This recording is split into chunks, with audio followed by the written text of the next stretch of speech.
सुजनोऽहमेव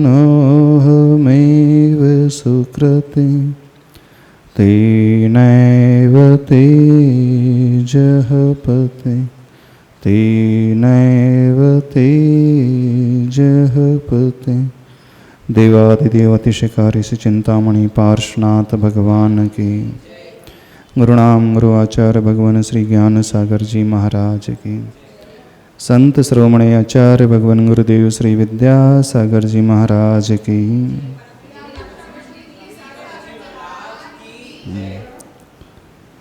page number 257 मूकमाटी महाकाव्य के तृतीय खंड में, जो अपने अंतिम दौर में है।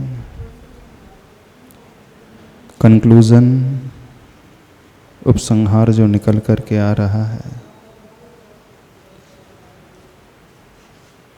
पूज्यवर गुरुदेव अपने उस गहरे चिंतन को हम सबके समक्ष रख रहे हैं। जब सुई से काम चल सकता है तब तलवार का प्रहार क्यों करें। जब फूल से काम चल सकता है तब शूल का व्यवहार क्यों करें। जब मूल में भूतल पर रहकर ही फल हाथ लग रहा है तब चूल पर चढ़ना वह मात्र शक्ति समय का अपव्यय ही नहीं, सही मूल्यांकन का अभाव सिद्ध करता है। बहुत सारे कार्य होते हैं संसार में जिसके लिए बहुत सारी एनर्जी की आवश्यकता नहीं होती है। थोड़े से प्रयोग के माध्यम से हम कार्य का संपादन आसानी से कर सकते हैं। उसी बात को गुरुवर कह रहे हैं। सुई से जहाँ काम होता है वहाँ हम तलवार की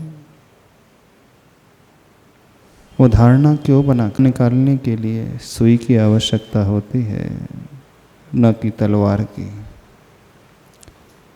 जब फूल से ही काम चल सकता है तो शूल का व्यवहार क्यों करें। यानी जब प्रेम पूर्वक बोल करके कार्य अच्छे से हो सकता है तो क्यों क्रोध करके, चिल्ला करके, डांट डपट करके कार्य निकालने की आदत लोगों ने पाल रखी है। खासकर ऐसा बहुत होता है, लोग अपना कार्य बलपूर्वक कराना चाहते हैं, भयपूर्वक डरा कर के कराना चाहते हैं, गुस्सा दिखा कर के, डांट डपट कर के कराना चाहते हैं। लेकिन उसी कार्य को बहुत आसानी से पोलाइटली व्यवहार रख कर के, विनम्रता के स्वभाव से हम कर सकते हैं और वह लॉन्ग लास्टिंग इफेक्ट छोड़ता है। जहाँ फूल से काम हो सकता है वहाँ शूल का व्यवहार नहीं होना चाहिए, कांटों का व्यवहार नहीं होना चाहिए। जब मूल में भूतल पर रहकर ही फल हाथ लग रहा है तब चूल पर चढ़ना वह मात्र शक्ति समय का अपव्यय ही नहीं, सही मूल्यांकन का अभाव सिद्ध करता है। जब बहुत थोड़े में ही कार्य हो सकता है तो ऊर्जा वेस्ट करना तो व्यर्थ है ही। हम सही एनालिसिस, मूल्यांकन भी नहीं करते हैं। ये हमारी कमी उजागर करता है। यूं गंध निधान गुलाब नीति नियोग की विधि बताता, प्रीति प्रयोग की निधि दिखाता, अपने अभिन्न अनन्य मित्र जो अणु अणु से, कण कण से सुरभि का परिचय कराता, दिव्य दिगंतों तक फैलाकर गंधवाहक पवन का स्मरण करता है। ऐसा चिंतन करते हुए वो गुलाब का पौधा नीति नियोग की विधि क्या होती है यह बता रहा है। क्या न्याय नीति होना चाहिए, किस प्रकार इसका प्रयोग होना चाहिए, क्या प्रीति प्रेम पूर्वक व्यवहार होना चाहिए, ऐसे भाव लाकर के अपने अभिन्न मित्र, अभिन्न और अनन्य दो विशेषण यहाँ पर जुड़े हैं। अभिन्न क्या कहलाता है? अभिन्न मीन्स जानते हो? भिन्न नहीं हो, कहने के लिए दो हैं लेकिन उनकी विचारों की साम्यता इतनी अधिक रहती है कि हमें दो नहीं एक ही जैसे प्रतीत हो जाए। जब ट्यूनिंग बहुत अच्छी मैच कर जाती है किसी से, आप कहें अथवा वो कहे, दोनों एक ही बात को कहने वाले होते हैं। यानी चिंतन में कोई भेद भिन्नता नहीं होती है, व्यवहार में किसी प्रकार का मनमुटाव नहीं होता है। बाहर से वे दो दिख रहे हैं पर अंदर से तो वे एक ही होते हैं। वे कहलाते हैं अभिन्न मित्र। जहाँ हम भेदभाव की कल्पना ही छोड़ देते हैं। अनन्य मित्र, कोई अन्य उस जैसा जो नहीं होता है वो कहलाता है अनन्य।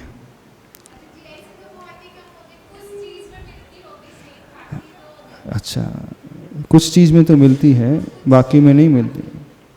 लेकिन कुछ ऐसे भी लोग होते हैं जिनकी आपस में बहुत अच्छे से मिलती है, जो बहुत फास्ट फ्रेंडशिप होती है ना, तो कहने के लिए कहते दो हैं। यानी जब बहुत ज़्यादा फास्ट फ्रेंडशिप हो जाती है, आप उसके लिए कुछ भी करने को तैयार हो जाएं, मर मिटने को भी तैयार हो जाते हैं। वो आपके लिए मर मिटने को तैयार हो जाता है। वह खुद परेशानी में रहकर आपकी सुख सुविधाओं की जो चिंता करता है, खुद कष्टों को झेल करके आपको अच्छा रखना चाहता है। जो ऐसी फ्रेंडशिप होती है उसकी हम बात कर रहे हैं, वो कहलाती है अभिन्न मित्रता। वहाँ दो नहीं है, एक ही है। और अनन्य, अन्य नहीं, अन्य का जहाँ निषेध किया जा रहा है वो कहलाता है अनन्य।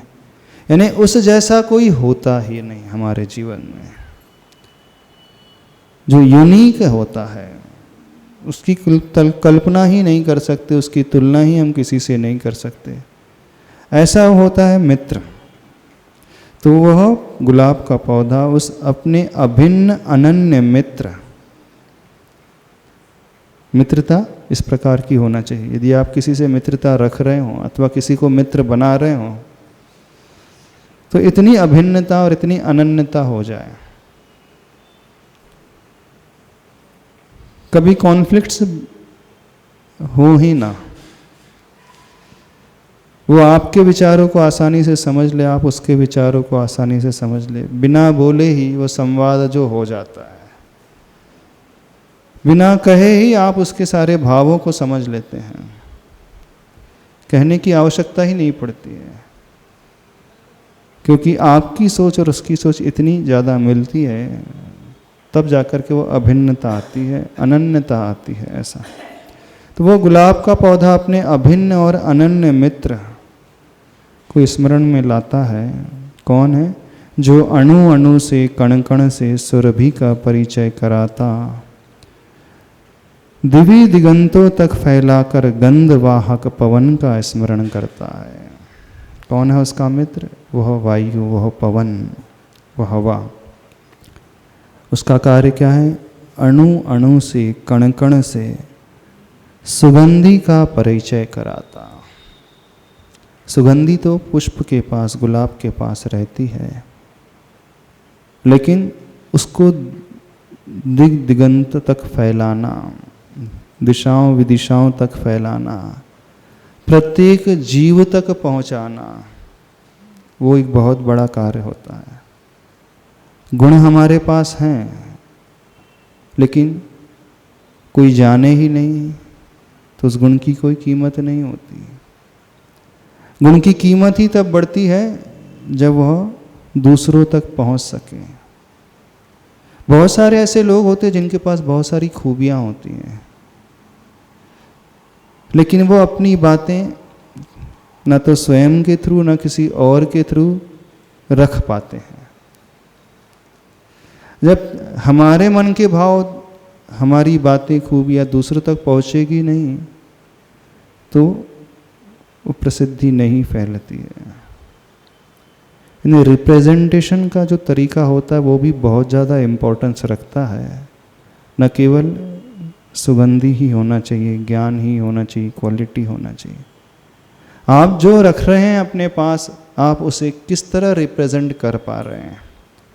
या तो हम स्वयं रिप्रेजेंट कर लें, अथवा कोई ऐसा मित्र जो हमारी बातों को दुनिया तक पहुंचा सके। तो यहाँ पर जो पवन है वो एक ऐसा अभिन्न मित्र है, उस गुलाब की सुगंधी को कहाँ तक पहुँचा रहा है? दिवी दिगंतों तक फैलाता है। दिवी का अर्थ होता है स्वर्ग में। दिवी यानी स्वर्ग, दिव्य तो है ना, दिव्य जैसे बोलते हैं दिव्य है, ये दिव्य पुष्प है, दिव्य वस्तु है। दिव्य का अर्थ होता है स्वर्गीय। तो स्वर्गों में जो सुगंधी को फैला दे, दिशाओं के अंत तक उस सुगंधी को फैला दे, उस गुण को फैला दे कि जिसकी चर्चा स्वर्ग में रहने वाले देवता भी करने लगे। होते कुछ महापुरुष ऐसे जो व्रतों का पालन करते हैं निर्दोष तरीके से, दृढ़ता से, तो उनकी चर्चा स्वर्ग में भी होने लगती है। किसी के शील व्रत की चर्चा, किसी की वैयावृत्ति के गुण की चर्चा, किसी के दान की चर्चा, किसी के त्याग की चर्चा, कितने सारे उदाहरण मिलते हैं शास्त्रों में। किसी के रूप की चर्चा, सनत चक्रवर्ती उसके रूप की चर्चा स्वर्ग में हो रही थी। उद्दायन राजा के निर्विचिकित्सा अंग की चर्चा स्वर्ग में हो रही थी, तो देवता लोग उसकी परीक्षा करने के लिए आ गए हैं। भक्ति की चर्चा हो जाती है, ऐसा भक्त, निशंकित अंग की चर्चा हो जाती है स्वर्ग में रहने वाले देव। किसी के तपस्या की चर्चा हो जाती है स्वर्ग में, किसी के शील व्रत की चर्चा हो जाती है तो उसकी परीक्षा करने के लिए देवता आ जाते हैं। कितने सारे उदाहरण मिलते हैं। प्रत्येक व्रत में किसी के प्रभावनांग की चर्चा हो जाती है तो वो देवता आकर के परीक्षा करते हैं, जैसा हम सुनते हैं, सुनते हुए आए हैं, ये सही है भी कि नहीं। यानी इतनी सारी खूबियाँ होती हैं कि स्वर्ग में भी उसकी चर्चा होने लगती है। तो वो पवन कैसा है उसका मित्र? उस सुरभि का परिचय अणु अणु से कराता है, कण कण से कराता है, स्वर्ग तक उस सुगंधी को फैलाता है। दिशाओं का जहाँ अंत हो जाए, यानी लोक का जहाँ अंत हो जाए वहाँ तक फैलाता है। उस गंध वाहक पवन का स्मरण करता है। कुछ एक क्षण निकलते की विनय विश्वास विचारशील प्रकृति के अनुरूप प्रकृति वाला वन उपवन विचरण धर्मा। Page number 258। वसंत वर्षा तुषार घरमा सब ऋतुओं में समान कर्मा। जीवन के क्षण क्षण में मैत्रिक भाव का आस्वादन करता, पैतृक भाव का अभिवादन करता पवन का आगमन हुआ। नया कैरेक्टर, नया पात्र यहाँ पर आया है। कौन सा है? पवन। उस पवन की विशेषता बताई जा रही है। वो कैसा है? विनय से सहित, विश्वास से भरा हुआ, विचारशील, किसी भी कार्य करने के पूर्व विचार करने वाला, प्रकृति के अनुरूप प्रकृति वाला। प्रकृति का अर्थ होता है नेचर और प्रकृति का अर्थ होता है स्वभाव। यानी नेचर के ही अनुरूप जैसा उसका स्वभाव है। वन उपवन विचरण धर्मा। पवन कहाँ बहता है? वनों में, उपवनों में संचार करते रहता है, बहते रहता है। वसंत वर्षा तुषार घरमा सब ऋतुओं में समान कर्मा। चाहे वसंत ऋतु हो, चाहे वर्षा ऋतु हो, चाहे तुषार यानी शीत ऋतु, ठंडी में तुषार लग जाता है। घरमा का अर्थ है जहाँ घाम बहुत होता है, धूप, ग्रीष्म ऋतु। सब ऋतुओं में समान कर्मा, समान रूप से बहने वाला, भेदभाव से रहित, जीवन के क्षण क्षण में मैत्रिक भाव का आस्वादन करता। प्रत्येक क्षण में जो मैत्री भाव से भरा हुआ है और पैतृक भाव का अभिवादन करता। शब्द की संयोजना देखना, पकड़ते हो आचार्य भगवान के शब्दों को? नहीं पकड़ते। बड़ी गजब की संयोजना आचार्य भगवान ने की है। मैत्रिक भाव का आस्वादन करना, यानी उसका वो स्वाद लेता है, मित्रता से भरा हुआ है, और पैतृक भाव का अभिवादन करता। पैतृक भाव मतलब जो वंश परंपरा चली आ रही है, उस भाव को अभिवादन करने वाला, रिस्पेक्ट देने वाला। ऐसे पवन का आगमन हुआ, ऐसे व्यक्तित्व के संबंध में ही संतों की ये पंक्तियाँ मिलती है कि जिसकी कर्तव्य निष्ठा वह काष्ठा को छूती मिलती है, उसकी सर्वमान्य प्रतिष्ठा तो काष्ठा को भी पार कर जाती है। शायद काष्ठा वर्ड का मीनिंग समझ में नहीं आया होगा। नहीं आया? काष्ठा से मतलब पराकाष्ठा, एक्सट्रीम, अति, सुपरलेटिव डिग्री जिसे आप बोलते हैं, एकदम एक्सट्रीम तक। क्या कहा जा रहा है? संतों की एक पंक्ति मिल गई, कौन सी? जिसकी कर्तव्य निष्ठा वह काष्ठा को छूती मिलती है। यानी इतना कर्तव्य परायण है, अपने कर्तव्य को कभी जो भूलता नहीं है, अपनी ड्यूटी को हमेशा करने वाला, तो उसकी कर्तव्य निष्ठा कैसी है? काष्ठा को छूती मिलती है, यानी एकदम पराकाष्ठा तक छू रही है, एकदम ऊपर की ओर है, काम चलाऊ नहीं। कैसे अपने कर्तव्य को पाल रहा है? 100% जहाँ परफेक्शन होता है, मजबूरी में नहीं। बहुत सारे लोग अपने कर्तव्य का पालन मजबूरी में करते हैं, औपचारिक रूप से करते हैं, लेकिन संतों की ये पंक्ति क्या है? जिसकी कर्तव्य निष्ठा जो काष्ठा को छूती मिलती है, उसकी सर्वमान्य प्रतिष्ठा तो काष्ठा को भी पार कर जाती है। यानी जो इतना कर्तव्य परायण होता है, जैसे मर्यादा पुरुषोत्तम राम, इतने कर्तव्य परायण थे, पिता के मुख से निकला नहीं कि वे सब कुछ छोड़कर वन की ओर चल गए। तो जो इस प्रकार विनयशील कर्तव्य का पालन करने वाला होता है, उसकी सर्वमान्य प्रतिष्ठा, यानी उसकी प्रसिद्धि जो है सर्वमान्य, दुनिया का हर व्यक्ति जिसे स्वीकार करता है, वह प्रतिष्ठा तो काष्ठा को भी पार कर जाती है।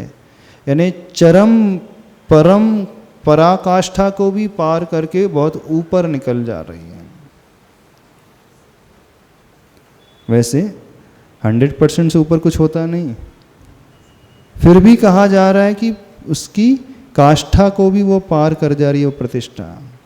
वक्तामर में वो श्लोक आता है ना, जगत त्रयम, 3 लोक का वो उल्लंघन करती है, तब लंघयंती, आपकी गुणी की प्रसिद्धि जो है, तीनों ही लोक का उल्लंघन करके प्रभु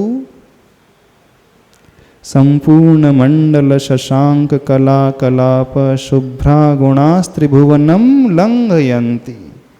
जो आचार्य प्रवर सीमांत स्वामी जी कह रहे थे ना, हे प्रभु, आपके जो गुण हैं इतने शुभ्र निर्मल हैं कि वह त्रिभुवन का लंघन करके बाहर फैल रहे हैं।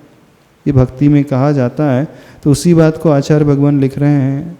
संत लिखते हैं कि जो इस प्रकार कर्तव्य का पालन करने वाला होता है, उसकी प्रतिष्ठा तो, उसकी ख्याति तो, उसकी प्रसिद्धि तो काष्ठा को भी पार कर रही है, यानी पराकाष्ठा से भी ऊपर जा रही है। कहा जाता है ये तो व्यक्ति इतना ज़्यादा डेडिकेट है कि 110% अपना एफर्ट देता है, क्षमता से भी ऊपर बढ़कर के कार्य करने वाला, शक्ति से बढ़कर के कार्य करने वाला, सामर्थ्य नहीं है फिर भी सामर्थ्य को उल्लंघन करके इतना ज़्यादा समर्पित हो गया है कि गुरु के मुख से निकला तो वो सामर्थ्य को भूल करके भी अपने कर्तव्य को एनी हाउ करना ही नहीं है। जो इतना समर्पित होता है वही व्यक्ति ऐसा कार्य कर सकता है। तो उस व्यक्ति की प्रतिष्ठा जो है, ख्याति जो है, चारों तरफ पराकाष्ठा ही को नहीं छू रही है, पराकाष्ठा को पार कर जाती है।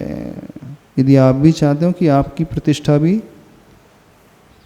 पराकाष्ठा को पार कर जाए, कैसे संभव होगा? इतने कर्तव्य परायण बने, इतने समर्पित होना सीखें। समर्पण का भाव व्यक्ति से सब कुछ करा देता है, उस असंभव से असंभव कार्य को भी कर सकता है। तो ये संतों की पंक्तियां हैं। चलो आगे। लो स्मरण मात्र से ही मित्र का मिलन हुआ सो, फूल गुलाब फूला ना समाया, मुदित मुखी आमोद झूला झूलने लगा। परिणाम यह हुआ आगत मित्र का स्वागत स्वयमेव हुआ। फूल ने पवन को प्रेम में नहला दिया और बदले में पवन ने फूल को प्रेम से हिला दिया। कितनी अच्छी पंक्तियां हैं। कविता बड़ी अलग ही प्रकार की है। कैसे स्वागत कर रहा है?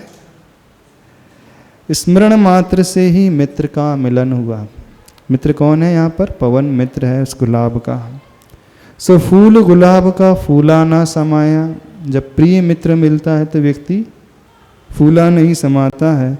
मुदित मुखी, यानी उसका मुख जो है मुदित, मुदित का अर्थ क्या हुआ?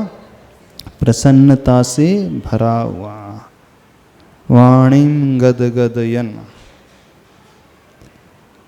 वपुः पुलकयन, ये भाव है। तो मुदित मुखी आमोद झूला झूलने लगा, लहराने लगा। वो मानो झूल ही रहा हो, प्रसन्न चित्त होकर। तो परिणाम क्या निकलता है? आगत मित्र का स्वयमेव स्वागत हुआ। जिसे हम चाहते हैं उसे देख करके स्माइल अपने फेस में अपने आप ही आ जाती है, और स्माइल आ गई तो अपने आप ही स्वागत हो ही जाता है। होता है? नहीं होता? ये तो आप लोग सब जानते होंगे, दुनियादारी की बातें सब नहीं जानते। जिसके प्रति आत्मीयता होती है उसका स्वागत जरूरी नहीं है वो शब्दों से ही करे, और शब्दों का तो स्वागत ऊपर का स्वागत होता है, भावों का स्वागत होता है भीतर का होता है। और भावों की अभिव्यक्ति जो है बॉडी लैंग्वेज से हो जाती है ना? बॉडी लैंग्वेज होती है हमारी, हमारा शरीर भी एक भाषा का प्रयोग करता है। तो जो बॉडी लैंग्वेज होती है वह उन भावों को अभिव्यक्त कर देती है, और उसी से सही स्वागत होता है। क्या समझ में आया? नहीं समझ में आया? तो परिणाम यह हुआ। हाँ, तो पूरी बॉडी सी का लैंग्वेज, पूरी बॉडी की एक लैंग्वेज होती है। फेशियल एक्सप्रेशन तो है ही, प्रत्येक अंग, जैसे भक्ति में उस भक्त का प्रत्येक अंग बोलता है। मात्र आंखें ही नहीं, हाथ भी बोलते हैं, गर्दन भी बोलती है, कमर भी बोलते हैं, चरण भी बोलते हैं, आंखें भी बोलती हैं, और भाव भी बोलते हैं। तो अंदर और बाहर, मन से वचन से, शब्द भी बोलते हैं, मन से वचन से और काय से, भावों से पूर्ण रूप से वो अपने आप को अभिव्यक्त करता है। तो परिणाम क्या हुआ? आगत मित्र का स्वागत स्वयमेव हुआ। फूल ने पवन को प्रेम में नहला दिया और बदले में पवन ने फूल को प्रेम से हिला दिया। हिला दिया ना? Page number 259। कुछ क्षण मौन, फिर पवन ने कहा विनय के साथ। जब अभिन्न मित्र मिलते हैं तो कुछ क्षण मौन धारण अपने आप ही हो जाता है, फिर शब्द नहीं वो फूटते हैं, नहीं फूटते ना शब्द। शांति, सहसा शब्द नहीं निकल पाते। क्या निकलते? कुछ टाइम मौन रह करके कौन से शब्द निकलते? जो भी निकलते, ठीक है। फिर पवन ने कहा विनय के साथ कि मुझे याद किया सो कारण ज्ञात करना चाहता हूँ, जिससे कि प्रासंगिक कर्तव्य पूर्ण कर सकूँ, अपने को पुण्य से पूर सकूँ और पावन पूत कर सकूँ, बस और कोई प्रयोजन नहीं। क्या कहा गया? माइक से बोलना। क्या बोल रहे? नमस्ते महाराज जी। जब आचार्य श्री से मिलने उनके बचपन के मित्र मारुति आए थे, तब सब कहते हैं कि ऐसा ही हुआ था, बस मौन अभिव्यक्ति ही दोनों की चल रही थी, कोई वार्तालाप नहीं। तो मौन की भाषा सबसे बड़ी भाषा होती है। जो हमारे मौन को नहीं समझ सकता वो हमारे शब्दों को भी नहीं समझ सकता। बात क्या कही जाती है? जो व्यक्ति हमारे मौन को नहीं पढ़ सकता वो हमारे शब्दों को भी नहीं समझ पाएगा। तो शब्दों को समझना तो बाद में होता है, मौन को समझना पहले होता है। और मौन की अभिव्यक्ति में कोई बनावटीपना नहीं होता है, वो अंतरंग की अभिव्यक्ति होती है। शब्दों में तो बहुत कुछ बनावटीपना आ सकता है। बहुत लच्छेदार वर्ड्स का उपयोग करके व्यक्ति एक पोयम लिख सकता है, ग्रीटिंग कार्ड में कहीं की कॉपी पेस्ट करके, जैसे SMS बना करके कहीं का ईंट, कहीं का पेड़, कहीं का रोड़ा, भानुमति का पुनवा जोड़ा होता है ना।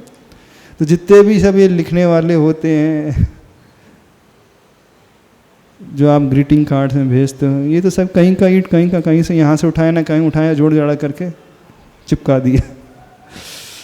वो तो बाहर का, उसमें बनावटीपना है, उसमें अंतरंग वाला नहीं है। लेकिन मौन में तो जो भीतर होता है वही बाहर होता है। शब्द का जब जब आलम्बन लिया जाता है, किसी बाहरी वस्तु का आलम्बन लिया जाता है, तो उसमें संभावना हो सकती है कि व्यक्ति भीतर से कुछ हो और बाहर कुछ और दिखा रहा हो। लेकिन मौन की अभिव्यक्ति में जो भीतर होता है वही बाहर झलकता है। इस बात को समझें। तो मौन की भाषा सबसे प्रभावशाली भाषा होती है, तो उसे भी हम पढ़ना सीखें। प्रभु की भाषा भी मौन की भाषा है, हम प्रभु की मौन की भाषा भी पढ़ना सीखें। अब ये कला हमें आना चाहिए सीखने की। हाँ, भगवान की भाषा क्या है, भगवान के शब्द कैसे हैं। भगवान शब्दों के माध्यम से तो नहीं बोलेंगे, लेकिन उनकी मुख मुद्रा अपने आप बोलने वाली होती है।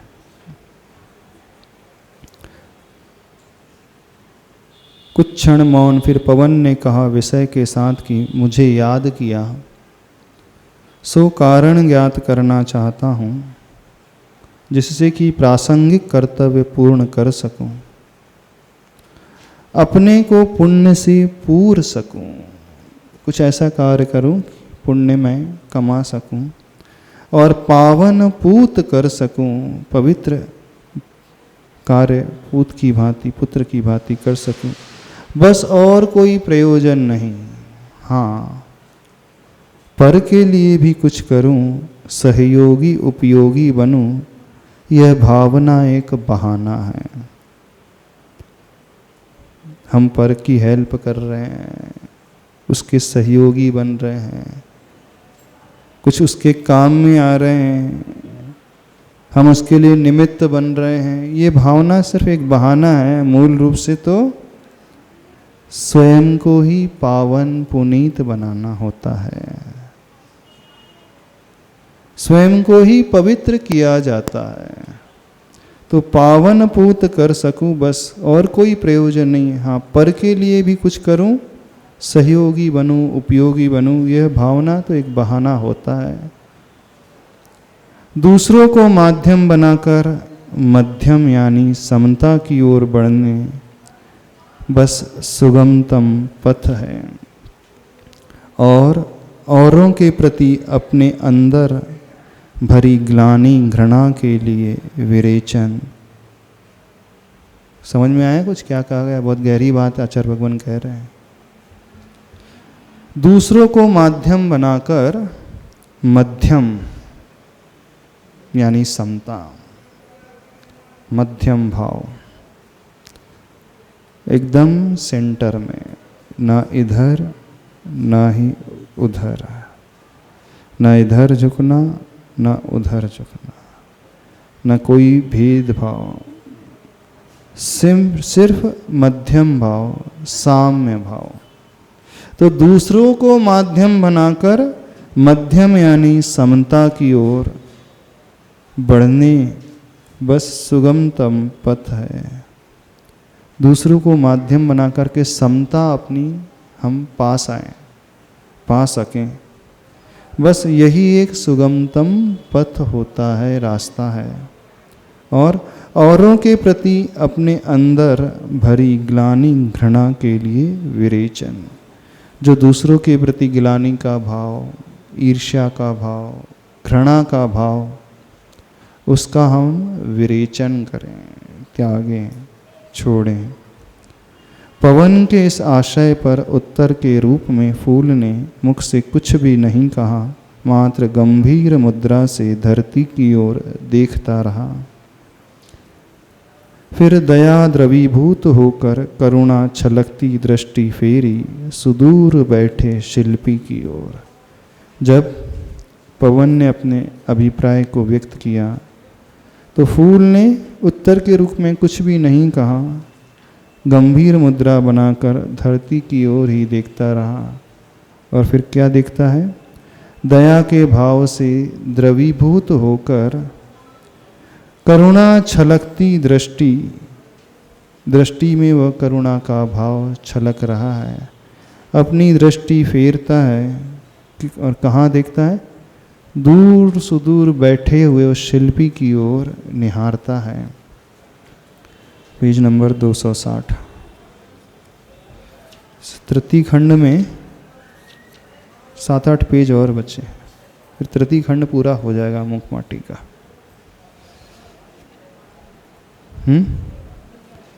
और औरों से क्या अपने शरीर की ओर निहारते नहीं। कैसा है वो शिल्पी?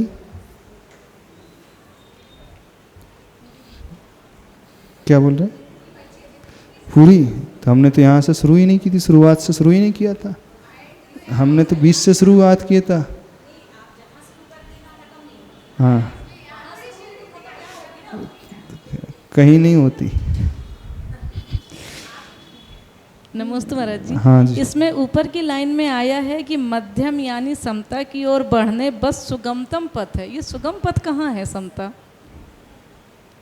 दूसरों को माध्यम बनाकर मध्यम यानी समता की ओर बढ़ने, बस यही सुगमतम पथ है।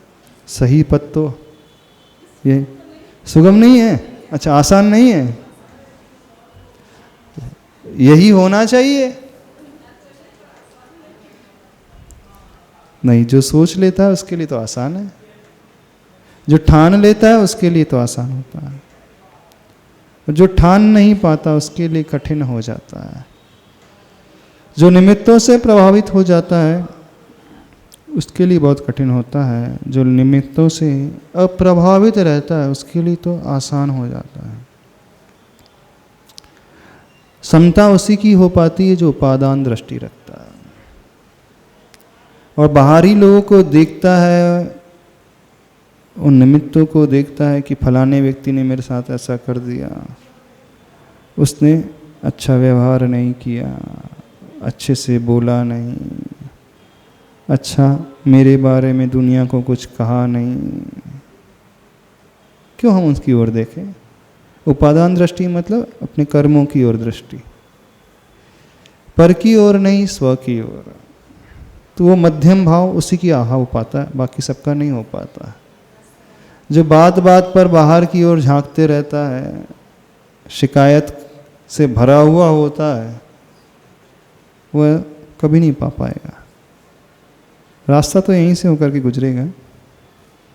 तो दूसरे तो हमारे लिए माध्यम है, मध्यम भाव को पाने के लिए।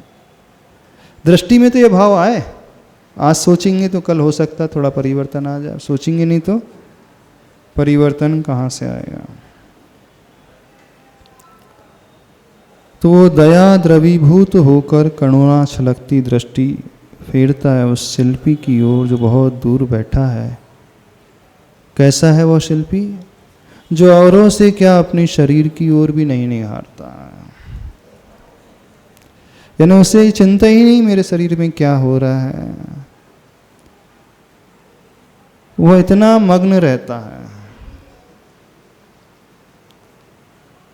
उस ओर उसका ध्यान ही नहीं जाता। यानी प्रतिकूलता आती है ना तो दूसरों की तो देखना छोड़ दो, उस स्वयं की शरीर की ओर भी नहीं देख रहा, ये कहा जा रहा है। इस अभिप्राय से लेना। कुछ पल खिसक गए कि फूल का सुख मुख जो है तमतमाने लगा। क्रोध के कारण पाखुड़ी रूप अधर पल्लव फड़फड़ाने लगे क्षोभ से। रक्त चंदन आंखों से वह ऊपर बादलों की ओर देखता है। क्या प्रसंग चल रहा था? कुछ पल खिसक गए, निकल गए। जो फूल ने अपने मित्र पवन को स्मरण किया था, किस लिए किया था? वो बादलों को सबक सिखाना चाहता था। अपने इस पवन मित्र के माध्यम से शिक्षा देना चाह रहा था, क्योंकि उन बादलों ने धरती पर बहुत अन्याय किया था, घोर उपसर्ग किया था। वो धरती, वो शिल्पी चुपचाप सहते आ रहे थे, तो उसे देखा नहीं गया। क्रोध से तमतमाकर भरकर पाखुड़ी रूपी अधर पल्लव फड़फड़ाने लगे। फूल की जो पंखुड़ियाँ होती है वे ही उसके अधर यानी होंठ। जैसे व्यक्ति क्रोध में भर जाता है तो उसके होंठ जो है फड़फड़ाने लगते कि नहीं? बड़बड़ाते हैं कि फड़फड़ाते क्या? हाँ, किसी ने एक्शन करके बताया कि वो एकदम दांतों से होंठ वो भींच लेता है, एकदम दबा लेता है एकदम। ऐसी है ना? ऐसी होता है कि नहीं होता है? अब बोल पाते नहीं है, सामने वाले से कुछ कह सकते नहीं है, तो अब अंदर ही अंदर स्वयं वही घुलते रहता है, स्वयं वो सहते रहता है। दूसरों को कुछ कष्ट नहीं दे पाता है तो स्वयं को ही कष्ट देने लगता है। नुकसान वह स्वयं का ही करता है। फूल का मुख तमतमाने लगा क्रोध के कारण। उसकी पाखुड़ी ही अधर यानी होंठ बन गए। वे अधर पल्लव फड़फड़ाने लगे क्षोभ से। रक्त चंदन आंखों से वह ऊपर बादलों की ओर देखता है। क्रोध से जब उसकी आंखें लाल लाल हो गई, रक्त चंदन मतलब लालिमा को लिए हुए, जैसे वो लाल वर्ण का चंदन होता है ऐसे ही उसकी आंखें हो गई। उन्हीं आंखों से वो बादलों की ओर देखता है। जो कृतघ्न कलह कर्म मग्न बने हैं, है विघ्न के साक्षात अवतार। संवेगमय जीवन के प्रति उद्वेग आवेग प्रदर्शित करते और जिनका भविष्य भयंकर शुभ भावों का भग्नावशेष मात्र। कैसे देख रहा है उन बादलों की ओर? और वे बादल कैसे हैं? कृतघ्न, स्वार्थी। बहुत सारे लोग कृतघ्न होते हैं, उपकार को भूल जाते हैं, उपकारी के द्वारा किए हुए उपकार को याद ही नहीं करते, तो वे कृतघ्न कहलाते हैं। सबसे बड़ा अवगुण है। बहुत सारे गुण हैं हमारे भीतर और कृतज्ञता का अवगुण हो गया तो सारे गुणों की कोई कीमत ही नहीं रहती है। वो गुणग्राम जो है, गुणग्रामम विषायति, वो विष की भांति हो जाते हैं। गुणों का जो समूह है वह भी जहर की भांति हो जाता है कृतघ्न अवगुण आने के साथ। और जिसके भीतर कृतज्ञता का गुण आ जाता है, अन्य गुण न भी हो तो वो अपने आप गुणी बन जाता है, माना भी जाने लगता है गुणी।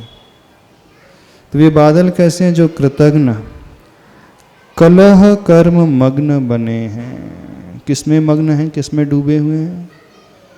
कलह, लड़ाई झगड़ा फसाद कराने में ही, उस क्रिया में ही मग्न रहने वाले हैं विघ्न के साक्षात अवतार, विघ्न करने वाले। संवेगमय जीवन के प्रति उद्वेग आवेग प्रदर्शित करते हैं। बहुत सारे शब्दों का प्रयोग किया जा रहा है।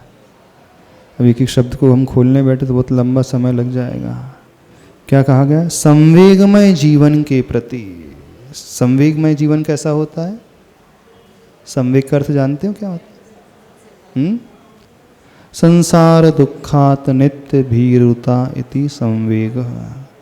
संसार के दुख से जो हमेशा डरा हो, डरने वाला हो, वह संवेग भाव कहलाता है। नरकों के कष्टों को देख कर के, त्रियंज गति के दुखों को देख कर के, मनुष्य गति की पीड़ा को देख कर के डर जाता है। डर जाने का अभिप्राय, वो उन पाप को छोड़ देता है जिसके द्वारा वो नरक आदि गतियों में जाता है। उस वेदना को देख कर के उसका ये मन में भाव होता है कि नहीं, ऐसा जीवन तो जीना ही नहीं जिससे वहाँ जा कर के जन्म लेना पड़े। तो जो संवेग भाव से भर जाता है वही व्यक्ति वैराग्य से उत्प्रोत होता है। वही व्यक्ति अपने राग और पाप को छोड़ने लगता है। वही व्यक्ति अपनी जीवनचर्या जो है बदलने के लिए तत्पर हो जाता है। संवेग बहुत इम्पोर्टेंट है। एक परिभाषा संवेग की ये आती है और दूसरी परिभाषा आती है धर्म और धर्मी में जो उत्साह और आनंद से भरा हुआ होता है। धर्म के फल में और धर्मी को देख कर के जो आनंद से सरोबार हो जाता है, डूब जाता है, वह भी संवेग कहलाता है। साधर्मी को देख कर के वो प्रसन्नता से भर उठता है। धर्म के पालन करने से क्या फल मिलता है? अच्छा फल मिलता है, सद्गति होती है। उसे देख कर के वो बहुत आनंदित हो उठता है, उसे भी संवेग कहा जाता है। वैसे दोनों एक ही सिक्के के दो पहलू हैं, दोनों में कोई अजंता अंतर नहीं है।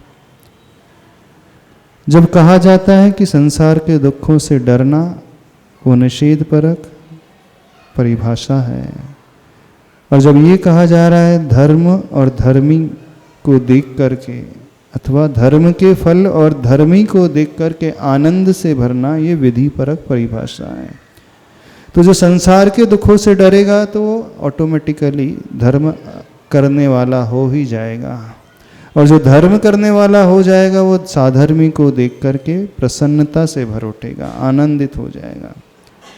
यानी डरना कारण हुआ और आनंद से भरना कार्य हुआ। पहले वो दुखों को देख करके डरेगा, फिर वह उस कार्य को छोड़ देगा जो अशुभ थे, पाप के, और फिर वह अच्छे कार्य को, धर्म के कार्य को अपनाने लगेगा। और साधर्मी को देख करके बहुत अंदर ही अंदर गदगद होने लगेगा। तो दोनों एक दूसरे से जुड़े हुए हैं, ज़्यादा अंतर दोनों में नहीं है। एक बाहर की ओर लेकर के जा रहा है, दुनिया को देख कर के निर्णय लिया करता है, और एक व्यक्ति स्वयं अपने भीतर जो कार्य कर रहा है उसको देख कर के आचार्य भगवंतों ने संवेग को परिभाषित किया है। तो जिसका जीवन संवेग से भरा हुआ होता है, आपके जीवन में संवेग भाव रहता नहीं रहता? कितने लोग डरते हैं पाप से? कितने लोग डर करके छोड़ते हैं पाप को? डरता तो हर कोई है। शारीरिक कष्टों को देख करके डर तो हर एक को लगता है। जब वो पढ़ता है कि नरकों में इतनी वेदना होती है, त्रियंशों को भूखा रहना पड़ता है, कितनी परेशानियां होती हैं, तो अच्छा किसी को भी नहीं लगता। लेकिन जो सही संवेग से भरा हुआ होता है, वो ऐसे दृश्यों को देख करके अपने जीवन में परिवर्तन लाने वाला होता है। वो सही संवेग भावना कहलाती है, वही सही संवेग में जीवन कहलाता है। एक ये, और साधर्मी को देख करके ईर्ष्या होती है, प्रसन्नता होती है। धर्म के फल को देख करके, धर्मी को देख करके ईर्ष्या होती। पूछ लेना अपने पड़ोस में अपने आप से, जिसको देख करके गुस्सा आए, क्यों? जो धर्म कर रहा है और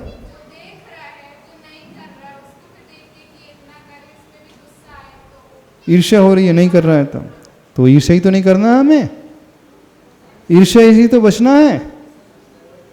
हम धर्म कर रहे हैं तो सामने वाला अधिक धर्म कर रहा है तो उसको देख करके अंदर ही अंदर प्रमोद का भाव आना चाहिए। माइक से बोलना, क्या बोल रहे हैं, हम समझ नहीं पा रहे, क्या समझाना चाह रहे हैं? उस तुम्हारे श्री जी मतलब जो धर्म कर रहा है और जो नहीं कर रहा, तो नहीं करने वाले को देख, जो नहीं कर रहा है और जो कर रहा है उसको देख करके गुस्सा आ रहा है। जो धर्म नहीं करता उसे गुस्सा आती है। हाँ, जो कर रहा है उसको थोड़ी आ रही। नहीं, जो धर्म करते हैं अपने से अधिक धर्म करने वाले को देख करके कुड़ने लगते हैं, हम ये बता रहे हैं।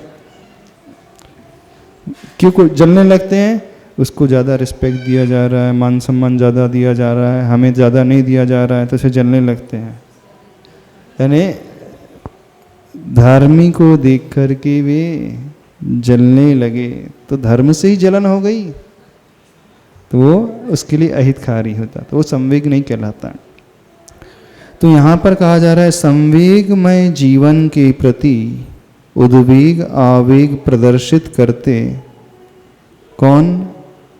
वे बादल, जो बादलों का समूह उद्वेग से आवेग से भर उठ रहे थे, जो कुंभ को नष्ट करने के लिए ओलों की वर्षा कर रहे थे। उन बादलों को देख करके वह फूल कैसे भाव ला रहा है उसका वर्णन चल रहा है। और जिनका भविष्य भयंकर शुभ भावों का भग्न अवशेष मात्र, यानी जिनका फ्यूचर भविष्य भयंकर रहे। क्या हुआ, नहीं समझ में आ रहा? तो उनको बाहर ले जाना थोड़ा, जो थक गए वो बाहर चले जाए। हाँ,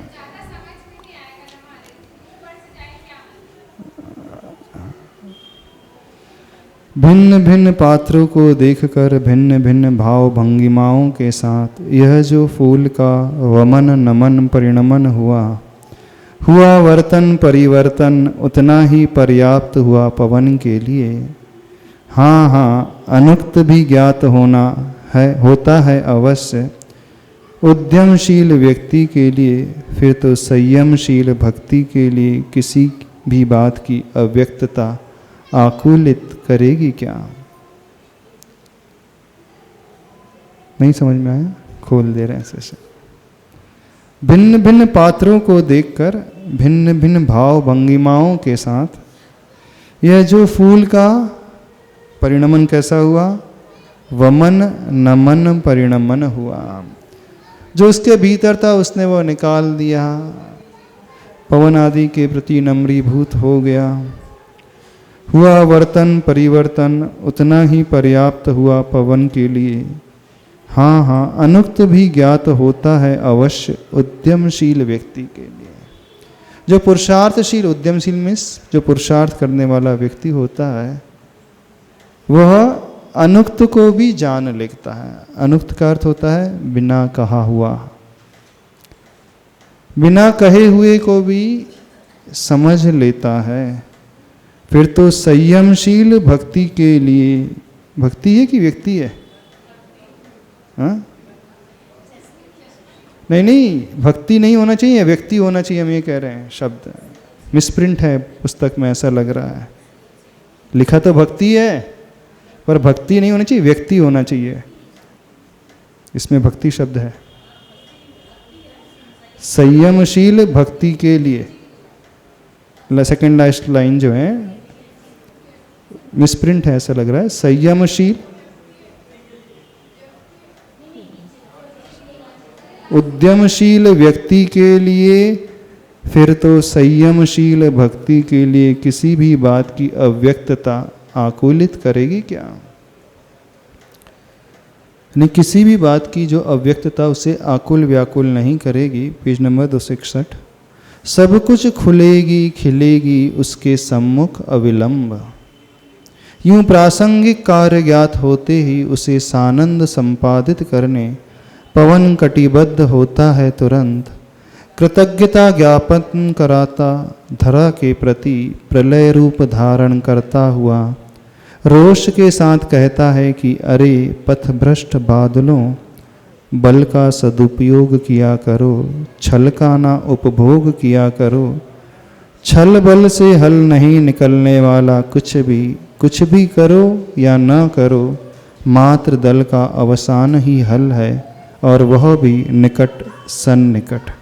ऐसा तो नहीं लग रहा बहुत तेजी से चल रहे हैं, आज स्पीड से चल रहे हैं? हाँ हाँ, इस पैरा को पूरा कर लेते हैं। क्या कहा गया है? प्रासंगिक कार्य ज्ञात होते ही जो सानंद संपादित करने पवन कटिबद्ध होता है, तुरंत कृतज्ञता ज्ञापन कराता धरा के प्रति।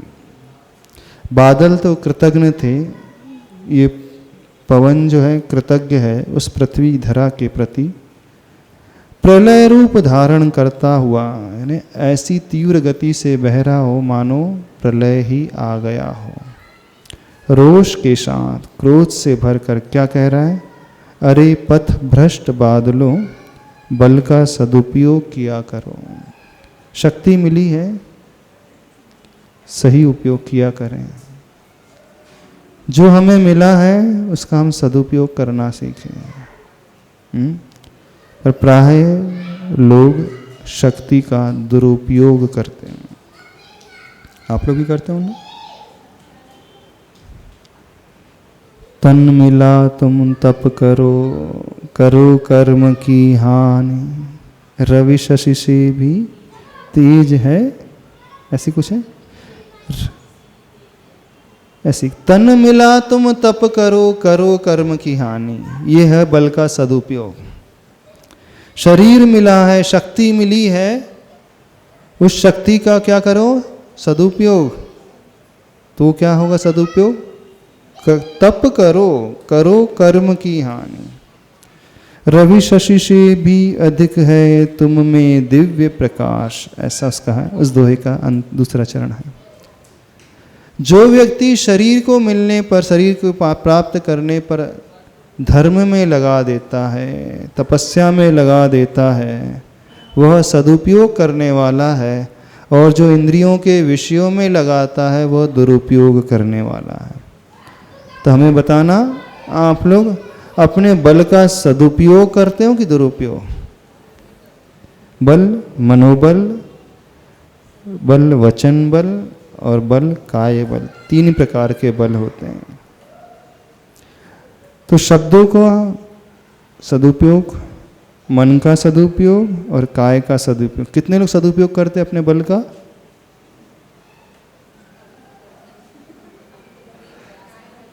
हाँ, तपस्या कर रहे इस तन से, वचन से हमेशा सत्य ही बोलते हैं,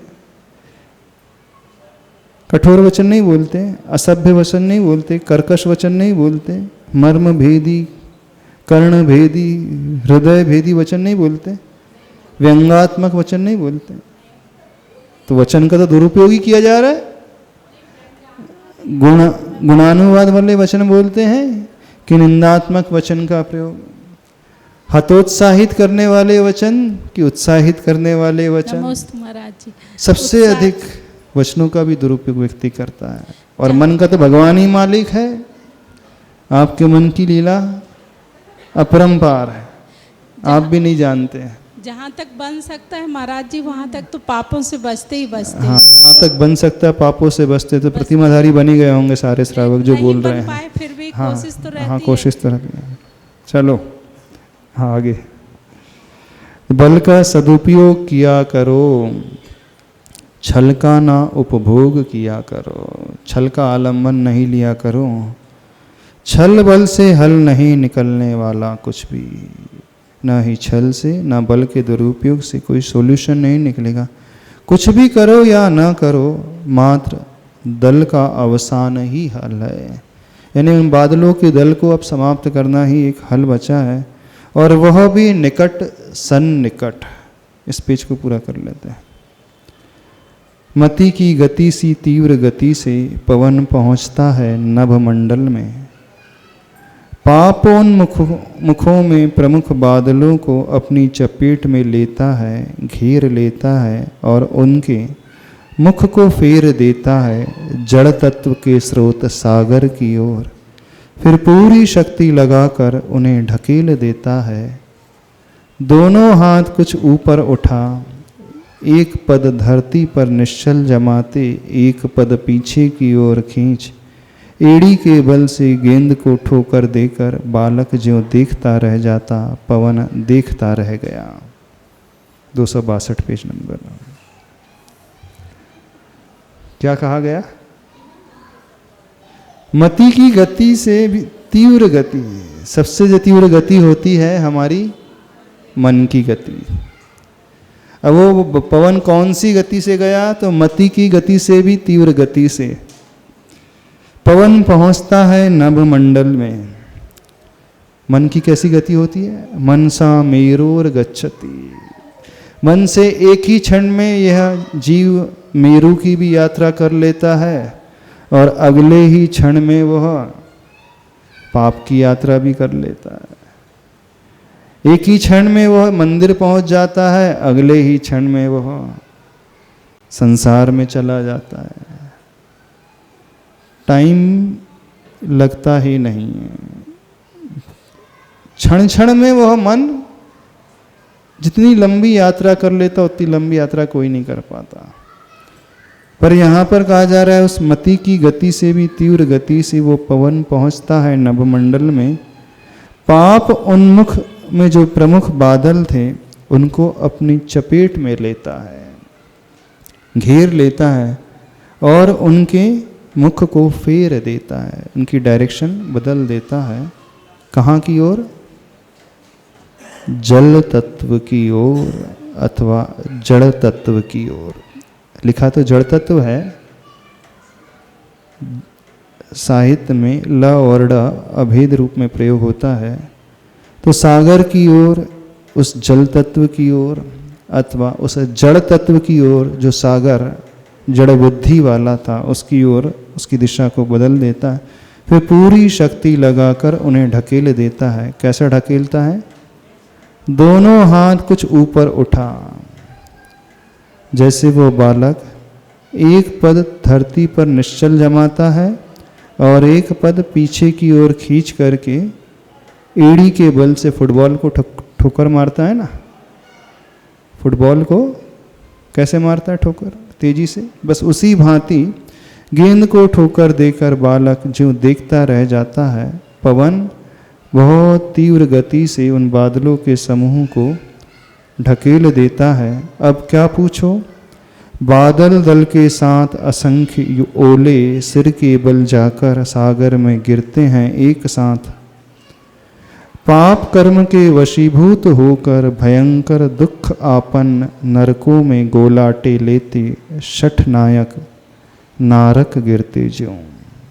यानी वो बादल और ओले कैसे समुद्र में गिर रहे हैं? जैसे कोई व्यक्ति यहाँ पाप करके नरक में जाकर के औंधे मुंह गिरता है।